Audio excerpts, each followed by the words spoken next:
didn't say a single tech spec and dominated the industry, right? He talked about lifestyle, connected with people, and dominated. And all these other guys, like Toshiba and Sony and all these Samsung and all those other companies, they talk about tech spec and like no one knew what was what. But the psychology has not changed in 10,000 years in human history. It just hasn't changed. The way we make decisions is the way we make decisions. People never remember what you say, but they always remember how they made you feel. Neither one of us remember the minutiae of what we said, but we will remember how we made each other feel in that moment. So it's like you were saying, it's not what you say, it's not what you do, it's how you make them feel that matters the most. What is going on? It is Lucas Jensen here with the Forward Thinking Podcast. We've got my man Micha McLain with Search Click Grow. I just spent a few days with Micha and his wonderful wife Carrie out at the Painter Growth event in Phoenix. And yeah, man, good weather, good people, good energy, good event. How'd you like the event? Dude, I love the event. I think Mike Hickman's a super good dude. I know you think the same. Like, he's got a great group. He's got some amazing coaches, got a good group of clients, high energy event. It's a little smaller. It's like a mastermind kind of thing. Yeah.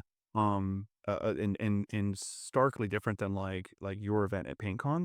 But I like it still. Like, I think it's really, really great. And I mean, I learned a few things. I always love going to events, and even as a marketer, coach person, and you hear someone else, there's always some other things that you'll learn. And so there's some really great opportunity for everyone to just learn and just kind of dive in and hang out with cool people, learn some things, and elevate. Yeah, I love that, man. It was awesome. It was like more like a round table style Mhm. event, and Yep. it was so funny. Like at the start, when Mike was like, "Okay, everyone, put your laptops away, put everything down, don't go on your phones," and then every table was like just pen and paper and just writing, and then us, we're all like me, you, Brandon, we're all just like the internet marketers, and we're all just like typing away. Dude, it was really funny. Like, I remember seeing Jenny come around the back, and she's just kind of giving me the stare like this, because the four, like me and Carrie and you and Christina and Brandon were all there, like typing. There's like five people at this one table, and no one's paying attention to the no electronics rule. We're doing it anyways. Freaking, I thought that was so funny. Yeah, Brandon pulled out. He had like 3 screens running at once. I was I dying, dude. know, man. I was like, dang, man, you want my computer too? Yeah. Yeah, man, that was so much fun. It's always good seeing you, and especially when we cross paths at events and stuff. And obviously, we hang out and do stuff outside of the events. But Yeah, it's always good seeing you, man. And man, dude, you I too, love what buddy. you've been doing. We have a lot of shared clients, and I love what you've been doing. I love what you've been building. And dude, for the people that haven't had the opportunity or the pleasure to meet you, do you want to give yourself a little introduction about what you do, who you serve, how you help, things like that, and why this podcast would be valuable for them? Yeah, absolutely. So, um, you know, my early history, I'll make this really brief, so I don't bore the tears out of everyone. But my early history is like, my parents got a divorce when I was about 10, and my mom created a paint company. My dad created a flooring company. And so I spent my entire childhood up until the point where I left the Air Force, summers, weekends, afternoons, evenings, working in a paint company. By the time I was a late teenager, I was actually like a PM for a company. So I mean, I was still in high school, but in like summers, I would double as a PM. Then I got out of high school and I was doing college. I was working 2 jobs. So the college and painting for a couple years before I joined the Air Force. And at the highest point, I was managing like 13 crews of like 3 to 4 man people, a very, very large paint company. Now it didn't start there. Like, I mean, I remember the first job I did, it was like my mom and me and like some old guy that I can't remember his name and his wife. It was just like 3 painters and me. I was cleaning brushes. I was like 12. So I was like just prepping and stuff. But it's like an old house and paint chips and all that stuff before the lead abatement rules. So I did all that. So I just grew up in a painter household, and went to college for a couple years. Decided not to finish a degree. I got like a full ride, but I started going down that road, and I decided, dude, this was not for me. So shift gears when the Air Force was there for 8 years. I only wanted to do one term, and that's just what it was. So I did that. It was right before 9/11. Deployed a few times, did all that fun stuff. And my job was technical in nature. I'm just kind of Mhm. a technical guy. I worked on planes, so it was a lot of systems and processes, troubleshooting, schematics, and like really geeky stuff. And then there was a short point in there, like on my first deployment, like I'd asked one of my bosses, like, what do I need to bring on my first deployment other than what this little piece of paper tells me like I have to bring? And he was like, dude, you gotta grab an MP3 player of some kind, because there's gonna be moments of just like absolute chaos and a lot of moments of sheer boredom. I was like, great tip. So like I went and bought like this electronics thing, went to, like, a Circuit City back in the day and was looking at this shelf of, like, all these electronics, trying to find an MP3 player, and at the time, this is before the iPod, all of them were just, like, megahertz this and battery life this and just it was all tech specs, and I didn't know anything about them. I was a really technical guy, worked on aircraft, and I had a hard time choosing, right? I made a random choice, deployed, whatever. Fast forward a couple years later, I watched Steve Jobs come on stage with the iPod, the first version. He's doing one of the Apple keynotes that they did like every year, and they still do it, just not quite the same without Steve Jobs. But he came out and computer this, computer that, monitor, blah blah blah blah blah, and at the very end, reaches in his pocket and grabs this thing and said, "You know what this is? This is 1,000 songs in your pocket." And at that moment, I was like, "What the hell just happened?" You know what I mean? Like it was this really cool moment. And I was like, "Wow." Someone just like, and they became the first like $1 trillion company or whatever. They revolutionized the industry, and immediately when he said that, I brought myself back to a couple years prior when I was, like, looking at all these electronics and trying to figure out megahertz and, like, which one should I buy based on these tech specs. He didn't say a single tech spec and dominated the industry, right? He talked about lifestyle, it connected with people and dominated, and all these other guys like Toshiba and Sony and all these, Samsung and all those other companies, they talk about tech spec and, like, no one knew what was what.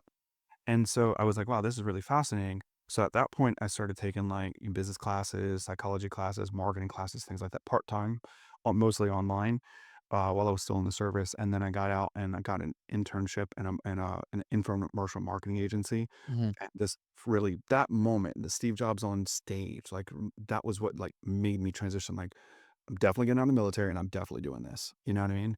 And I didn't really know what I was getting into. I was like, mid 20s and aimless as all get out, but I was like, I know that I want to do something in marketing. And so tried a different couple areas. Started in like the video side of marketing, like, of course, infomercial, like filming commercials and CTAs and like those stupid little late night things trying to make you buy sham wows and stuff like that. That was kind of the thing when Hot I was shot. new. Yeah. So I mean, like, as cheesy as those stupid things are, I learned some amazing skills. I learned some really, really good psychology stuff that and for everyone that's listening, like we Lucas and I, we do things that are different today than marketers would have 10 or 20 years ago, but the psychology has not changed in 10,000 years in human history. It just hasn't changed. The way we make decisions is the way we make decisions. The only real difference is like how do we track people and what device are they on? That's really it. And so the really cool thing that I learned that a huge amount of transferable skills from the few years I was at that infomercial agency was like script writing, how to create hooks, how to create offers, how to create value stacking, all of these things, how to create curiosity, social proof. All of those things are done in a couple minutes of an infomercial spot. You know what I mean? Mhm. And so it's like almost like a landing page or like a short video ad in Facebook where it's like a VSL, but, like, that was the predecessor to the modern day VSL, that Yeah. did an infomercial space. And so, like, learning flexing all those muscles, learning how to write scripts and doing all that stuff, was a huge skill that I transferred forward. So and then I've built and sold a couple agencies, and worked in a few various places. I had some large contracts, with some big companies. I did short stint with Vistacon. I worked for, like, a contract job for them for, like, 10 months.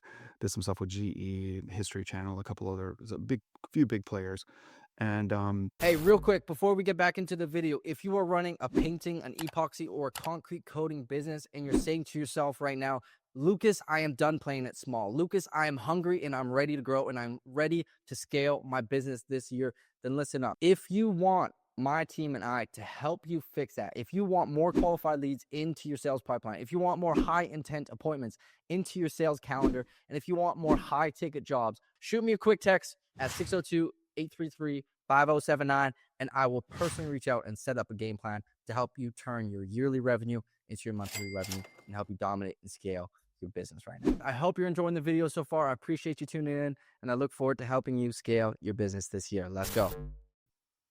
and then, like, after doing that for a while, my wife and I decided that the we wanted to kinda go back to our roots, and we created Search Click Grow to kinda go back to just working with people that we like, and if anyone's ever worked in corporate America, it's the same if you're a contractor for corporate America. It's cubicle hell, it's decision fatigue, everyone is, like, trying to attack each other, it's just all this gossip, it feels like middle school, but for adults. Yeah. And I was like, it wasn't the work because I mean, I did way bigger work then, right? but the stress and the personal attacks and just like all the weird culture stuff that happens in corporate America, like the CUC cliched in movie tropes all the time, it was just a lot. So we're like, that's not the lifestyle we want to live. It's not the people we want to be, and it's definitely not the clients we want to serve. I want to like meet with people where I can shake the hand of the CEO and help make an impact in like their families' lives. That's what I want to do, right? And so we decided, hey, we want to serve contractors. I know contractors, specifically painters, because I grew up in a paint household, and that's where we decided. And it was January 1, 2020, right before COVID, when we had no idea. It was random time. But we started this together and left our old agency, sold our shares in our old agency, moved over here, started this from the ground up. And we've just been trying to do our best to kick ass and take names ever since. What Love we it. do is we help painters dominate Google. That's really what we do, you know? So, I mean, that involves the mechanics of that are web and Google Ads and LSA and sometimes video and, some other things, but, like, really, it's just Google search. It's the focus of what we do. Yeah. Yeah, and, dude, I wanna actually talk a lot about that, the elephant in the room is the rise of AI, and I know there's a lot we can do with Google to tie in to increase the overall kind of AI search results. Like, even myself, I need something, I'm more likely to go to ChatGPT because it knows exactly what I'm looking for than relying on Google search results, but how you can position yourself on Google, everything like that will actually help you get leads from ChatGPT. Homeowners do the same thing, right? They go on ChatGPT, what are the top 5 painting businesses in my area? And it's like if you ask your own ChatGPT, it's gonna be like, "Oh, It'll Edward's tell you, painting," like like, your own painting because it's fine tuned to you, but yeah, I actually I had a joke in a comment, like, I asked Chat and I did this on purpose, it was tongue in cheek intentionally, and I said so in the comments, but I like, "Who's the best marketer for contractors?" And it was like, me was number 1, and, like, in some context, I might be the best choice, but it was just kinda funny, right? And I just kinda made a light joke of it. It was my own. I know it was influenced, right? Um, the real test is to have someone else's and what happens there, you know? exactly, exactly, yeah, I mean, ChatGPT is so agreeable that you're like, And "Who's got the most beautiful eyes in the world?" ew. It doesn't Because matter who, it's always uh, gonna side with you. I know, I know. yeah, Well, but, and like, a lot of homeowners are like, their buying processes are changing, right? yeah. And they're relying a lot more on these, AI search engines and things like that. In order to find that, right? So I know that you work a lot with your clients to not just position them on Google, but also adjust the rankings on AI, which is really, really cool. So I want to dive into that, but before we do that, dude, I do want to talk a little bit about Apple because like the crazy thing there is, you were talking about when you were buying an MP4, you were talking about like specs and this amount of gigabytes or megabytes or however it was. And then Jobs came out and didn't talk a single thing about specs, right? It was $1,000 good in though. your pocket. That's all he said. It was the end result, right? And it's like, how many times do you go to a homeowner's house and talk about why you're using this level of paint and the guarantees and warranties and yada yada? But it's like they just care about the end result, right? No. So it's like, And how can you the trust and safety to get there. But yes. exactly, Yeah. exactly? Which leads me to the next point about Apple is the delivery, right?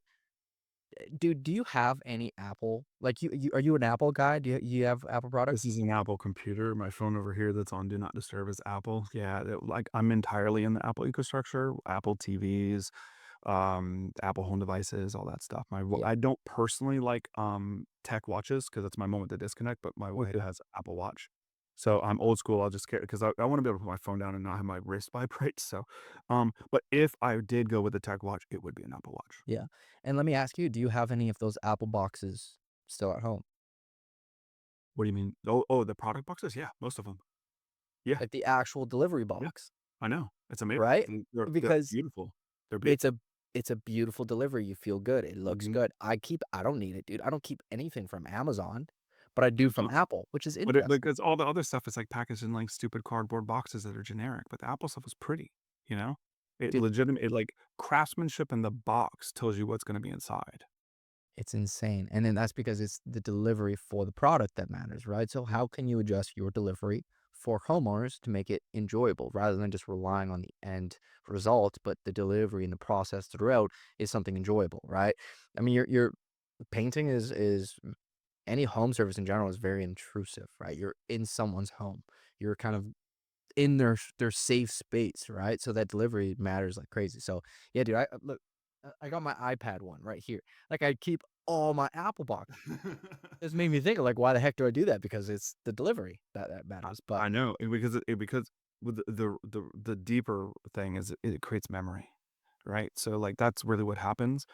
I heard this phrase a long, long time ago. It's a psychology thing. People never remember what you say, but they always remember how they made you feel. mhm, And that is so true in all sorts of nuances of psychology, whether it's marketing or sales, communication, problem solving, leadership, raising a child, doesn't really matter.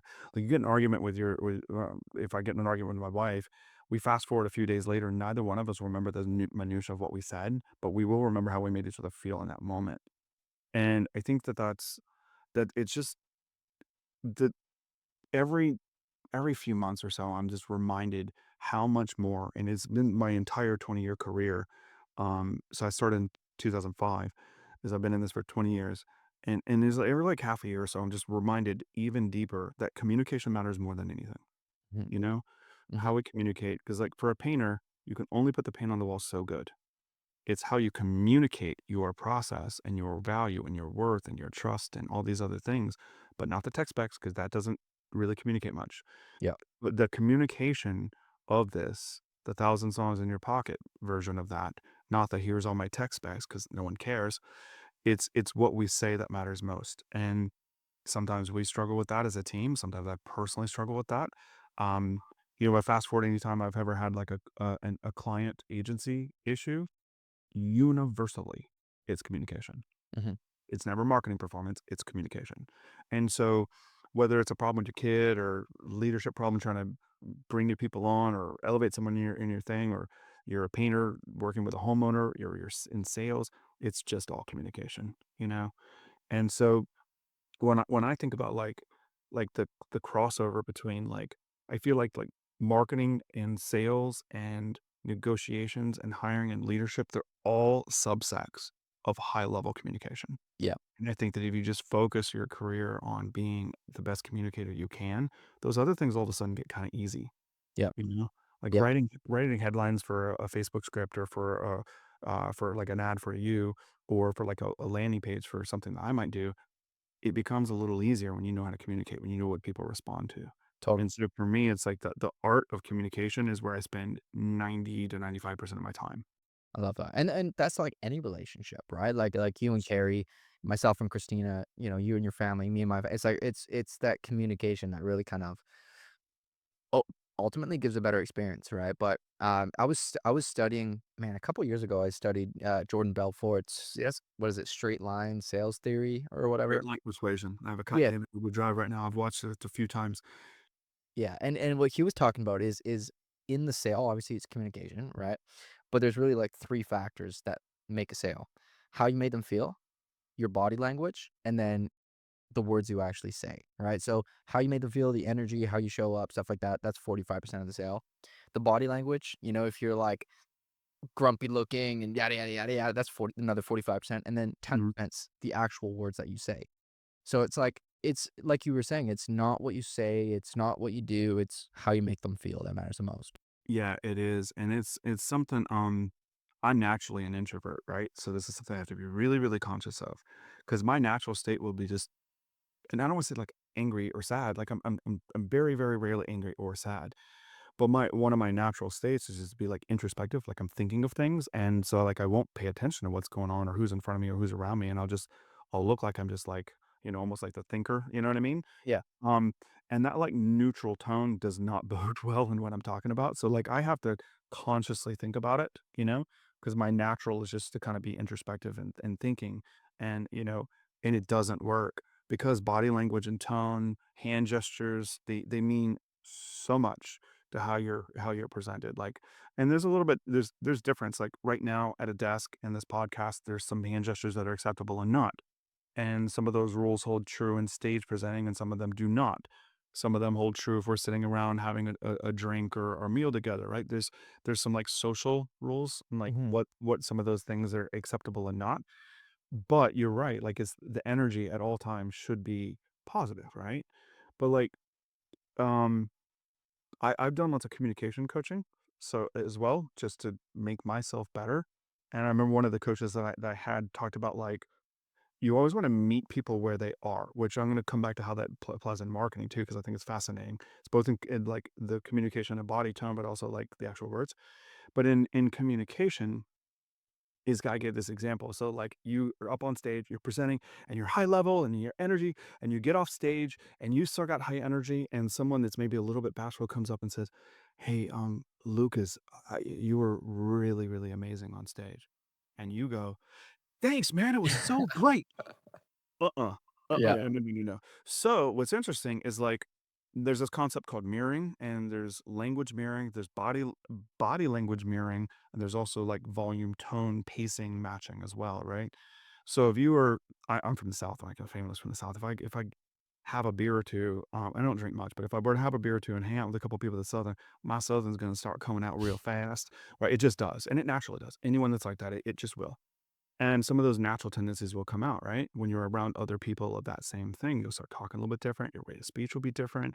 When I'm hanging out with a couple of my sales buddies, like the energy goes up a little bit. Mhm. If I'm hanging out with somebody that's more like on the tech side, a little more introverted, I'll get a little quieter. But the point here is like you have to match people where they are, especially in one-on-one scenarios, especially in one-on-one or small group scenarios. You can't walk into one person, but on the if they're speaking shy, you got to meet them where they are. Now, once you meet them, the cool part is you can slowly bring that tone up to where you want to be, and they'll actually follow you completely Mhm. unbeknownst to them, right? So it's really, really neat thing about like mirroring but, like, on the flip side of that, like, if we're, like, body mirroring and doing things like that, meeting people where they want to be on the same exact guise of this, and once I heard that in communication, I was like, "Oh, this is, like, something else. Because in marketing, I heard this thing, and I forget who said it originally, but it's, "Enter the conversation that your prospect is already having in their mind." It's a Mm. pretty famous sales quote, I'm at a loss of who said it. It's somebody, like, a long time ago, like, in mid-1900s, it's very, very old, and, that's meet enter the conversation that the prospect's already having in their mind, right? That's why Steve Jobs was so great, right? I already had that experience looking at that thing with all those tech specs, and it didn't matter. I was frustrated at that experience, and he came in and gave me exactly what I'd already been thinking I needed, Mm. right? That's why it worked, right? But it takes the actual thought process. And so the easy way to get to that is like as a painter, like how you'd apply that is like what do my competitors do? Right? And if you just analyze what your competitors do, if you I tell you what, you call up like top 5 of your clients and say, "Hey, we had a great relationship here. Tell me what the worst contract you ever dealt with was." And write the things that they say down. And you'll find some repeating things across those 5 people that you ask. And take the top 3, the ones that repeat the most, take those top 3. And if you do nothing more than make sure those 3 things never happen, you'll be a 10x better company. But just avoiding those things. Yeah. You know what I mean? And so it's like those people are frustrated at those actions, and, like, we can just be a better company by avoiding those frustrated actions. You know what I mean? Totally. Yeah, one of my buddies, he sold his company, I think a year or 2 ago. It was like an e-commerce company, they sold Okay. blankets.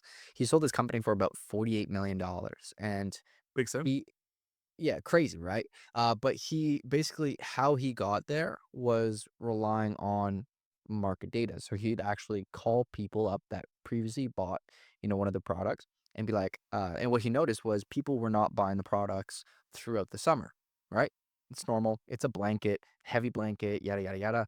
Mhm. But people weren't buying it throughout the summer. So trying to scale a company where there's seasons of very low cash flow is extremely Yeah. hard.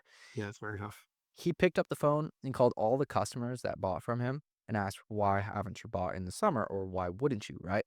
And through that market survey, he was able to find out that obviously people were buying because it really heated them up and it didn't make sense in the summer, yada, yada, yada, and whatever, whatever. So he installed a cooling system into the blanket so that people would still buy it and keep them cool even in the summer. And then in the summer, or in the winter, keep them warm. So he kind of like reverse engineered that and built a badass product.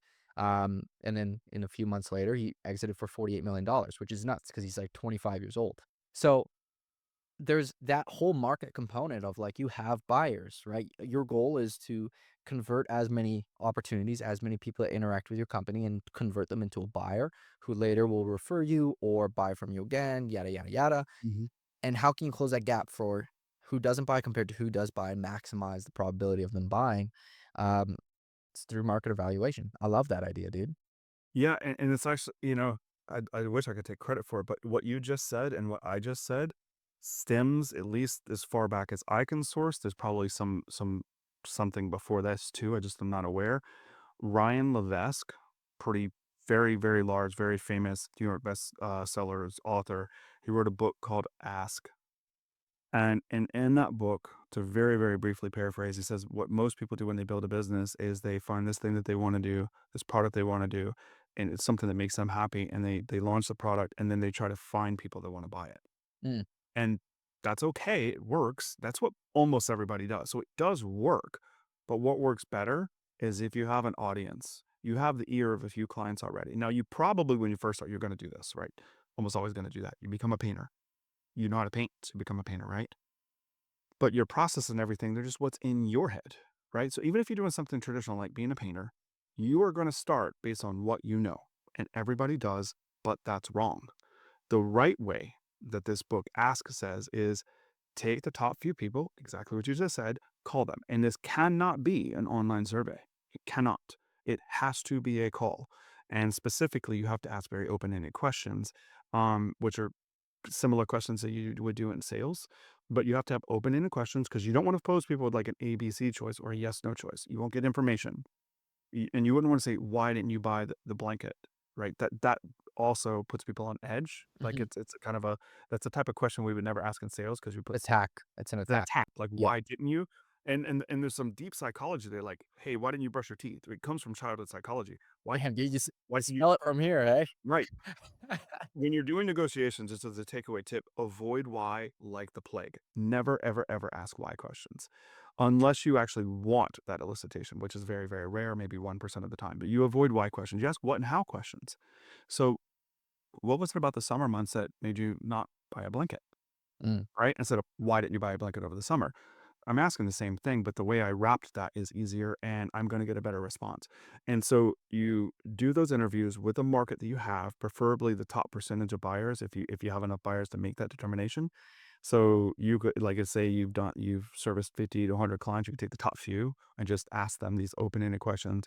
You're trying to get to what did they like and what did they don't like. But you're going to ask open-ended questions to get there. You're not going to force feed ABC or yes no choices ever, and you're going to use their words. You're going to summarize it, record the meaning, whatever you do, and you're going to find some common threads and responses. And that becomes the foundation of your marketing language and the foundation of the product you built. So the reason he had a $48 million exit is because he did exactly that. And I mean, that's what Facebook did, you know? That if everyone's ever seen that movie about Facebook, the first version was like yes, no on like hot girls. Like it's yeah, pretty stupid and wildly different than what Facebook is today. But it iterated fast because of feedback, right? So it was like user feedback, let's make a change, and then we just keep this iterative cycle going. But if you were to build Facebook today, you would start with like social media users and just ask them what did they not like or like about X or Y or Z, and then you would create that. I mean, that's how yeah. Instagram started. You know what I mean? And Meta ended up buying them later, but some founders sat around and said, "Here's the weaknesses of Facebook. Here's the strengths of Facebook. I'm going to build an app that focuses on the weaknesses, which is sharing photos." I love Right? it, dude. And Yeah, Instagram came out. yeah, yeah. I love that, man. I love that. Now, dude, I love the whole like sales psychology and one of the frameworks that I use and I have my team use is the if I would you, right? In the sense of like if Mm, I take X off, would you move forward to today or whatever, right? So things like that. Dude, I love sales and I love psychology. Like that was my favorite. yeah. Math and psychology were like my favorite courses in school.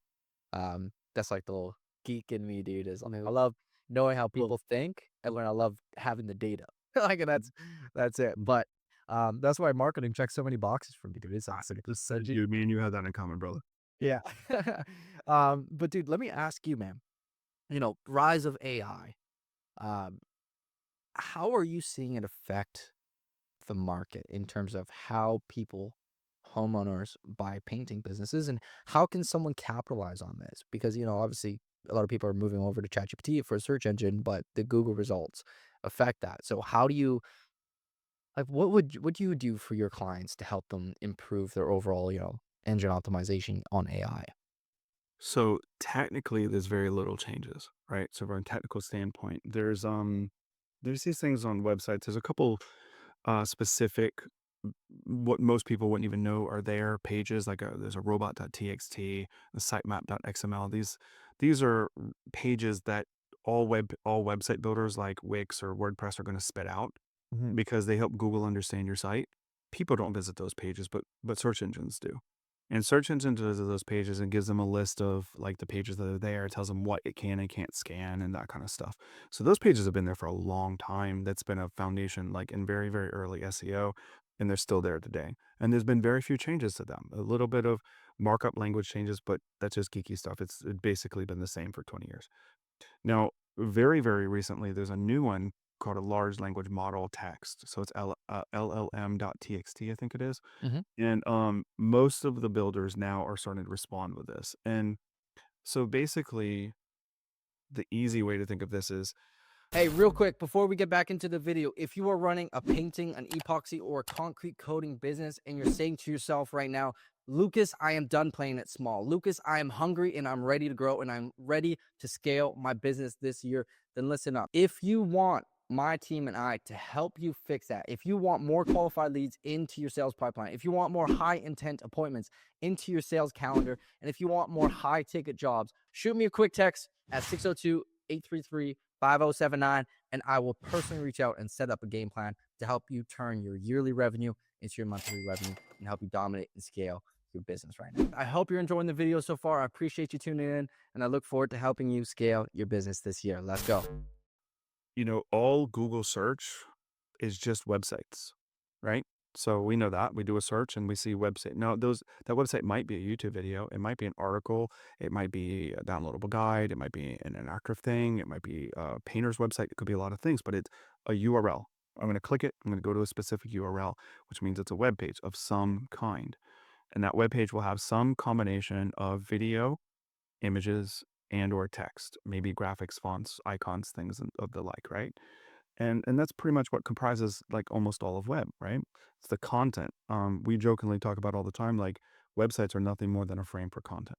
Mm, So all the code and PHP and JavaScript and all this SEO bells and whistles, they just hold content. It's a basket that holds content, and it's the content that makes the difference. And so what that means is like for both traditional SEO and for AI, most of this is a content game, right? Almost all of it. There's a little bit of technical stuff, but not much. It's mostly about what does the content say? Because if I go to Google now and I type something in, I'm going to find results in URLs. If I go to ChatGPT and I ask for who are the top 5 painters in whatever your city is, it's going to give you URLs. mhm, But it's going to get that stuff from the URLs that are already on Google search, right? So it's going to take a look at the media. For example, one of my clients, KB Painting, just won a best in their area. It's like this Tri-City area, and it was like maybe a few weeks ago to a month ago or something like that. And what happens if you enter one of those competitions, especially if you win? If you're nominated, you'll still get mentioned. If you're like in the runner-up or whatever, you'll still get mentioned. But especially if you win, now there's an actual web page that says X company just won this best in, city. Now, what happens when ChatGPT gets asked who's the best in city? mm. You know what I mean? I love So, that. Yeah. so one of the things that we have to fight in a sense to our clients to try to convince them that this is the best way to go, but it just categorically is. There's these things called directory listings, like Yellow Pages, Foursquare, Manta, all of these things, right? So you got your Google profile, you got your website, you got your social media pages. Those all say what you say, right? But these other things, like your Google profile has reviews. Your Yellow Pages can have reviews. Better Business Bureau, you have to pay for it to be like certified, but it has reviews. Mhm, And something like a best in city, that's someone else's vote. So Google overwhelmingly prefers somebody else's voice about you to your voice about yourself. And they've got loads and loads of algorithm changes that do just that. I'll give you a quick case study. So like 10, 15 years ago, I used to be able to make like a 3 to 5 page website, put a certain kind of metadata and keywords in there, and rank it in the top one in 30 days. That used to be a thing. And I mean national keywords. I don't mean some like local small competition. High competition, if you knew what you were doing, you could get it overnight because there was a weakness in the algorithm that if I did these little technical things, they were just cool. They scanned and they thought it was the best. What happened was because of people like me, they had to reverse engineer that algorithm and change it to prefer natural content, and they've shifted what they call editorial content versus self-editorial content. So if I can create a page, like a social media post or a blog or a web page, yes, that's valuable, and you still need to do that. Like, I'm not saying don't do that. You got to do that a lot. But if someone else writes an article about me that they can tell that I don't have editorial control over, like a news article, right? A online review, a Better Business accolade, some local award. I might have had influence in my company's culture and maybe how I communicated, but I didn't directly write that, and they know that. Mm, And that becomes weighted significantly higher than any content that you write yourself. You know what I mean? yeah. And so the real way to do that, which is interesting, so to influence AI is to do those things, win the awards, get the badges, get the certification. So, like quick examples, sign up for the freaking PCA. Put the PCA badge on your website. They're going to see that.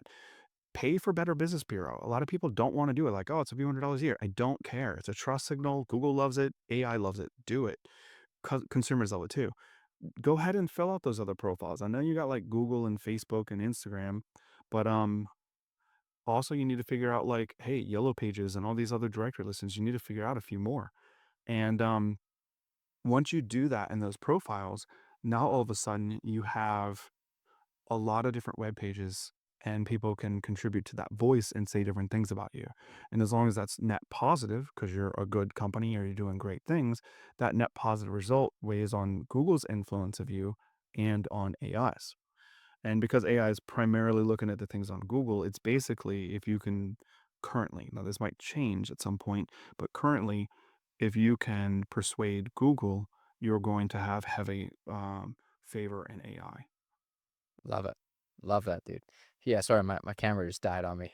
Oh I yeah, charged it. we'll just see. I just see that. Yeah, I don't know what happened. Yeah, no problem, dude. It's my camera. But so, dude, if a painter, obviously, you build probably one of the sexiest and best converting websites I've seen for painters. Hmm. But if a painter right now just wants to dominate Google and dominates, the rise of AI and all this stuff, what are a few action items you think they can do? Yeah, it's a great question. So if we're talking about dominating Google, if you were to open up a Google tab right now and just type in painter near me, in America, at least in Canada, one of these things is not done, but in America, the first spot is LSA, local service ads. Yeah. The second spot is regular Google ads. The third spot is maps, and the fourth spot is your website. That first spot for LSA is not available in Canada, at least currently. It is being rolled out, but for In paint, Canada, man, I I tell know. you. It actually is available in Canada for other trades, so it is coming. It's just not there yet. It is coming.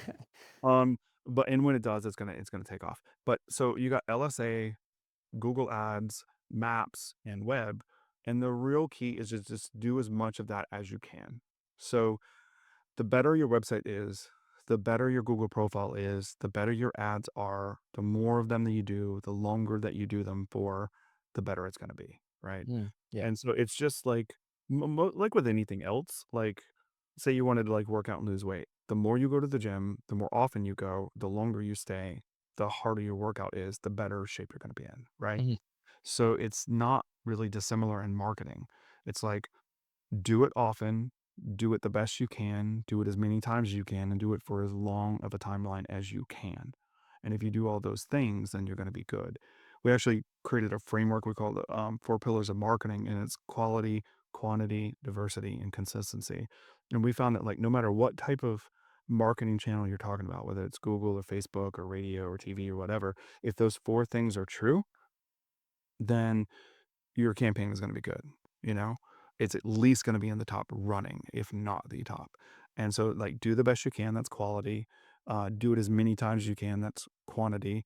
Diversity is, like, do it on as many channels or as many different ways as you can, and consistency is do it consistently over a long period of time, right? Yeah. So how that directly applies to Google is like, you know, make multiple ads on your thing, multiple web pages. You know how many times I audit a website and they're like, "I'm so proud of this website." And it's like one page. Like our average website build is 25 to 50 pages. Whoa. Right? And so, like, if you could have the best one-page website in the world, and if I come with a mediocre 25-page site, I'm still gonna beat you, Mhm. right? Now, I'm also gonna be in the top couple, right? Um, and splitting hairs over who's the actual top is always hard, right? The top couple percent is really, really hard, but we're definitely definitely among the best. So if I come in there and make our best website, it's going to be in the top 1%, hands down, right? You got 100 contractors, 200 contractors in your area, we're gonna be up there for sure. But how many pages did you make? How many social media profiles did you make? How many reviews did you get? Right? How many photos did you add to your Google profile? That's Mhm. a really, really big one. And not many people realize this, but if I just most people when they set up an LSA account or they set up a Google profile account, they come in, they put the name, address, phone number, website, open hours, they add like 5 or 10 pictures, and then they walk away. Right? That is not the play because that those four rules: quality, quantity, diversity, and consistency. It ignores consistency. It ignores it. And if all four of those rules aren't true, it's not going to be great. At least not going to be as good as it could. So the counter to that is update your profiles on LSA. Update your profiles on Google Business Profile periodically. But I don't care if you do it weekly or monthly. You could split hairs on that, but don't let it sit for a year and not do it. You know, Yeah. like, and the easiest analogy that I can find is like, imagine I wanted to go up against, like, Mr. Beast as a YouTube creator. Let's imagine for a moment that I started my YouTube channel when he did, and I didn't, but let's pretend for a second I did. And he goes in there and he makes a ton of videos. He's always upping the game. He's always making them longer, always making more, hiring more people and doing more and more and more. He's the number one on YouTube right now. Yeah. And at the same time, I come in, again, let's pretend for this example that I started the same time he did. I just make one video a month. I make them the same. I never raise the bar. I never make them longer. I never really try to elevate what I'm doing. I'm just like, I'm just kind of going through the motions. He's crushing. You know what I mean? So if we apply that to, like, Facebook ads, like, like, what do you do to make your clients successful, right? You test a bunch of ads, you do it over a long period of time, you make the best ones you can, and you keep doing it. You know what I mean? 100%. Yeah. I mean, 100%. and so we apply the same basic things. So the mechanisms are a little different, but the philosophy and principles are the same. So quick tips for anyone here, listen, like, if they're especially if they're DIY, a couple things you can do. Um, There is an update function on Google Business Profile that lets you, like, it's basically like a social post. Use it frequently.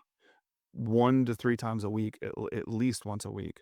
Like, when you're out on a job site, check in photos, before and afters, teams working, whatever. Just check in, take the photo, write a little post, post it on your Google profile. You can take the same information, put it on Facebook and Instagram too if you want. That'd be a bonus. But just post it, right?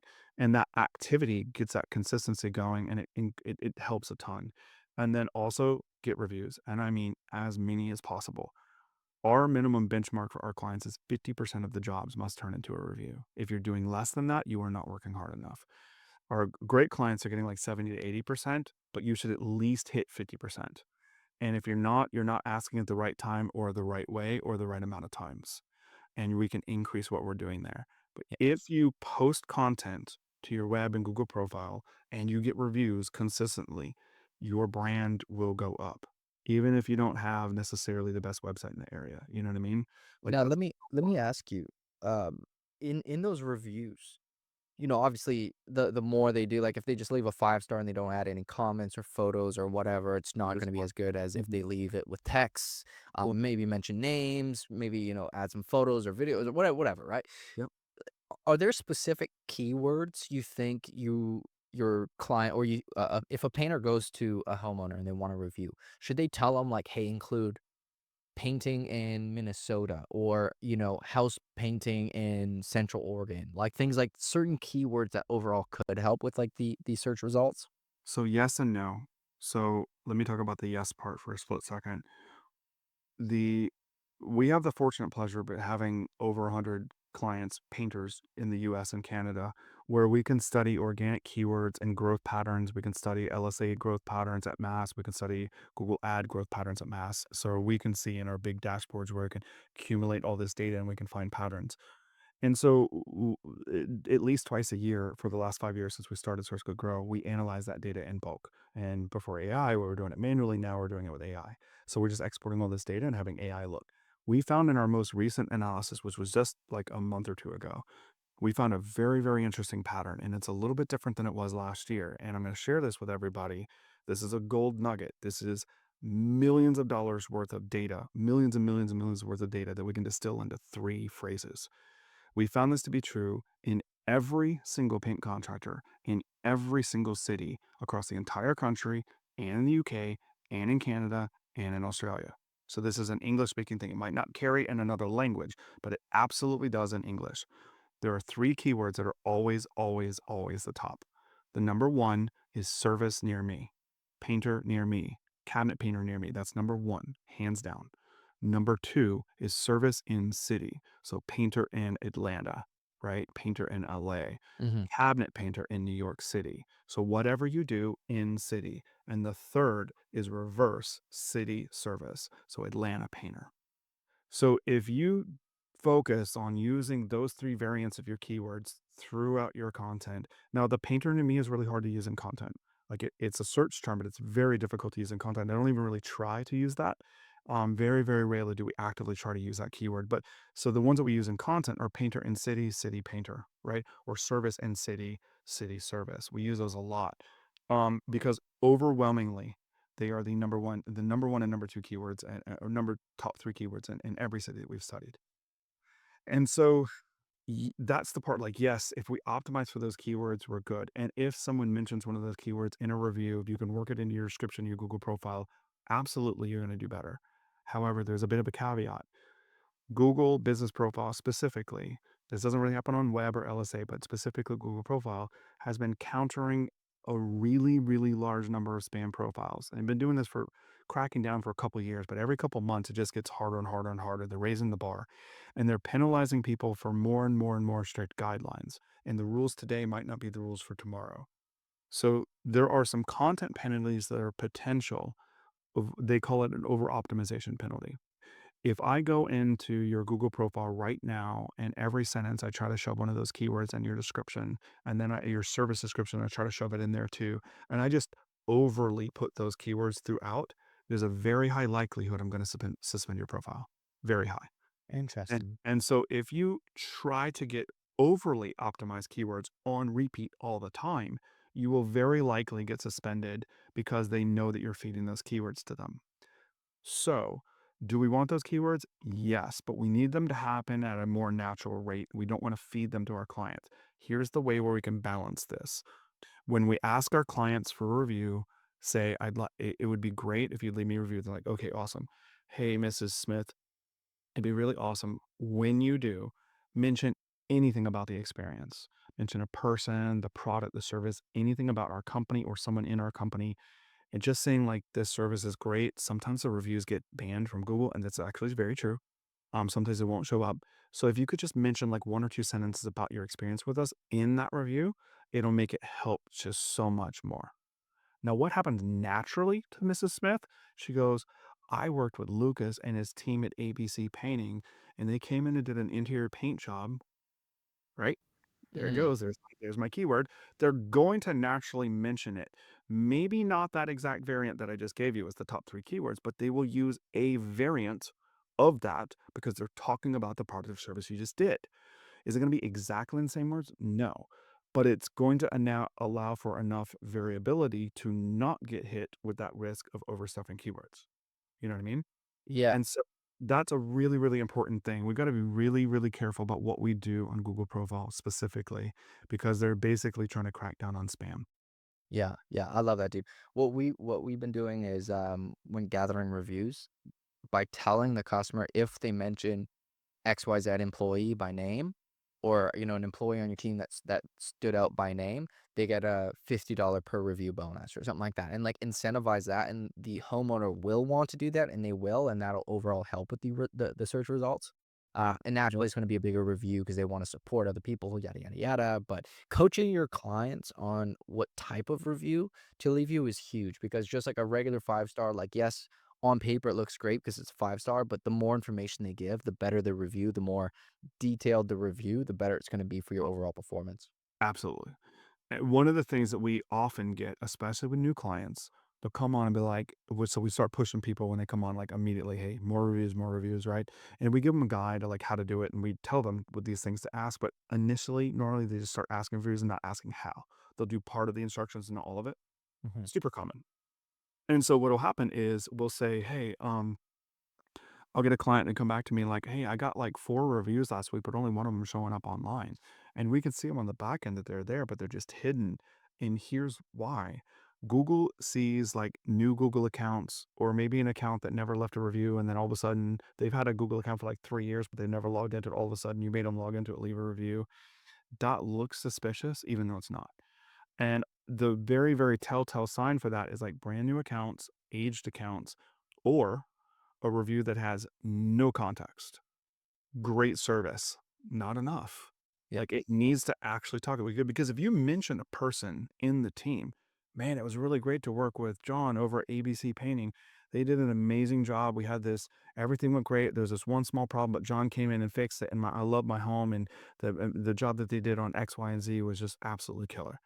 That context makes it real, you know? But if your reviews are just 5 stars with no text, they're from new accounts, or they have a sentence, but it's just like, "This company was great," or something really generic like that, it has a very high likelihood of getting turned away from Google, and they might just not show up at all. Yeah. So then, if you're getting those reviews and they have a strong chance of going away, why are you even wasting your time? Like, go all the way and get a good contextual, real human review, or don't bother. But I still think you should bother, you know what I mean? It's really important. So 50% is the benchmark, and we want every review to be like human and relatable and talk about the service or some team member. And I love the idea of incentivizing that as well. Yeah, I love, dude, incentivize what you want replicated. So, yeah, man, Um, I love that. And look, guys, Micah, he builds badass websites. They're very high converting. We have a lot of shared clients. He does really great work, but he's also probably one of the most knowledgeable people about Google that I've honestly probably ever met. So, if you guys wanna grow, and you want, obviously a killer website, you wanna start showing up in the top results of search for painters in your area, definitely reach out to Micah and his team at Search Click Grow. And Micah, is there like a link or how can people kinda get in contact with you? Yeah, so the easiest way is just to go to searchgoodgrow.com. On our top navigation, there's kind of like a get started, book a call button up at the top, and click that, and you can book a 30-minute strategy meeting with me and my team, and we'll kind of go through and kind of see where you are today, see where you'd like to be at, 6, 12 months down the road, or even longer, and see if there's a good fit for us to help get you there. And sometimes there's not, right? Sometimes there's legitimately not. Sometimes clients, depending on their economic situation or where they're at, Google isn't the right move right now. There are times, and you and I have talked about this, there are certain times in a growth path where Facebook is actually the right choice right now, and maybe Google's later. Sometimes it's inversed, but you know, I think really, really important things is to find an ethical marketer that's not just going to pitch you, that's going to actually tell you what is the right play right now. Mhm. And very commonly, always, if it's not right, but very commonly, the majority of people that come through us, it's like, hey, love to work with you. This isn't the right fit just yet because of X or Y or Z. And I'll tell them the problem or tell them where to go to fix this or tell them what to do to get to the position where it actually does make sense. Like, for someone making 150, $200,000 a year, it's not right to work with Google yet. Not yet, you know? You should probably do Facebook ads at that point, right? Because 'Cause they're a little faster and a little cheaper to scale. Google One of the downsides of Google is it just takes a little bit longer to work than Facebook ads, right? So there's a time and a place for it. It's very valuable. That's very high ROI, we do very, very good work, and I appreciate that recommendation, but there's a time and a place for it. So the best way to do it is to get some knowledge about like what is the right move in the right order. Building a business is sort of like Lego blocks.